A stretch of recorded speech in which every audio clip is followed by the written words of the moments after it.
Blessings, beautiful beings. As always, it is an honor to connect with you. Thank you for tuning in to this specific channel and frequency. If you don't already know, my name is Heather of the Activation Vibration, and I channel and create content that is designed and encoded to activate and remind you of your highest self. Okay, so this concept of creating your reality and everything that you experience, everything that is reflected to you, you are immediately creating and attracting. This is a concept that is within the spiritual community, and although it is accurate to an extent, it is to an extent.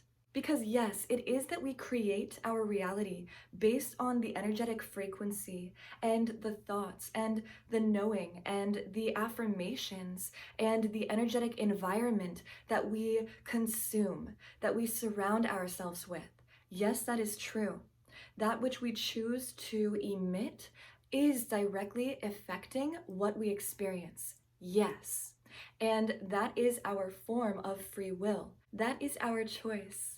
If you choose to energetically respond in a positive way, even if you are met with something negative, then yes, that will positively influence the situation. And that is also you honoring your divine will, your divine mission, your purpose for incarnating. So please know that you have the ability to create and attract energetic responses based on how you reflect things and project things.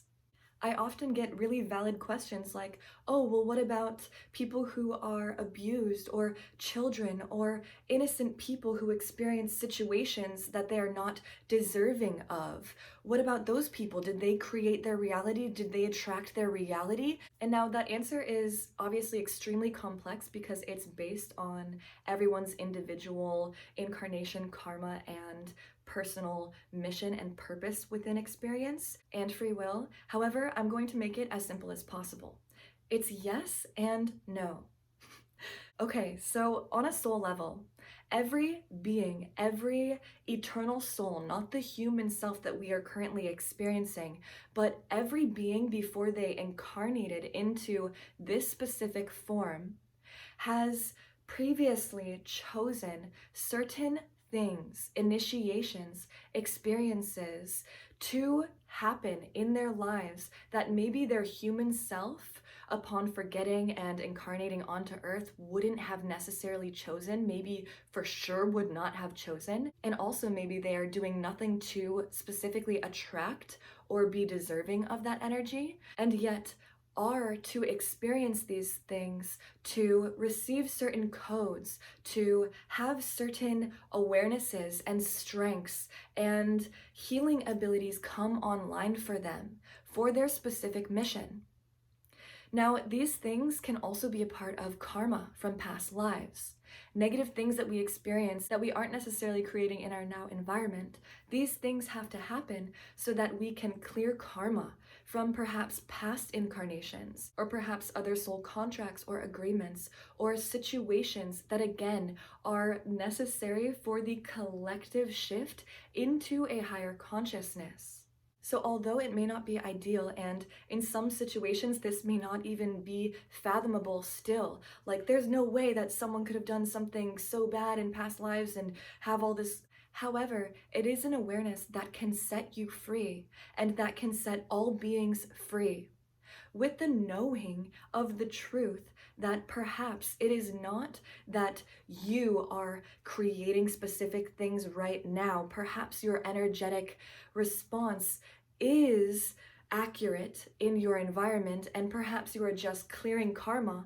That can actually allow you to detach from the situation so that you do not identify with that experience and hold on to or carry more than is necessary. It is an energetic clearing. It is a transmutation. We are energetic conduits of higher frequency of divine light. If you are listening to these words right now, this is absolutely true. This is your confirmation. And we are here to alchemize things. So free yourself from the judgment or the guilt or the confusion or getting too lost in the details of the story or why or how, and essentially just continuing to revisit that energy because perhaps it just is.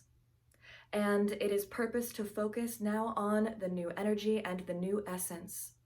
And with your decision and your chosen energy and state of energetic frequency and free will response, everything will be shifted, transmuted, healed, and made divine. So clearing any of the old programs, and actually, just so you are aware, it's part of this like spiritual program trap. Yes, unfortunately, there are programs and traps imprinted into the spiritual community, people awakening and being enlightened. Obviously, there's wanted preventative measures from other parties because we're all awakening and this is happening no matter what, but they're trying. So there are these spiritual programs and traps, and that is actually one of them.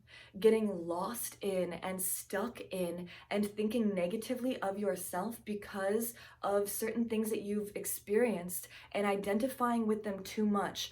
Oh, this has happened to me, so I am this. That means that I am this type of being, or that I am this person, and carrying this identity that actually does not belong to you. It does not belong to you. Again, perhaps it is a divine initiation that your soul has planned previously before incarnating here, so that you can tap into who you truly are, so that you can receive your own medicine and reveal your own codes in which you get to share with all. Let it clear, let it redefine, and redefine yourself. We are here rewriting the past and the future with our present chosen decision. So know that you have the ability to free yourself, to liberate yourself, and to rebirth through any moment, always. Trust the divine plan, that which is gifted to you, that which is placed in your reality to perhaps alchemize, shift, or infuse with a higher frequency of love and light. And honor your free will, your chosen state of frequency. And thank you for showing up. Thank you for being a part of this mission. Thank you for incarnating at this time. This is not something we take lightly here. We love you. You are appreciated and supported. Blessings. Namaste.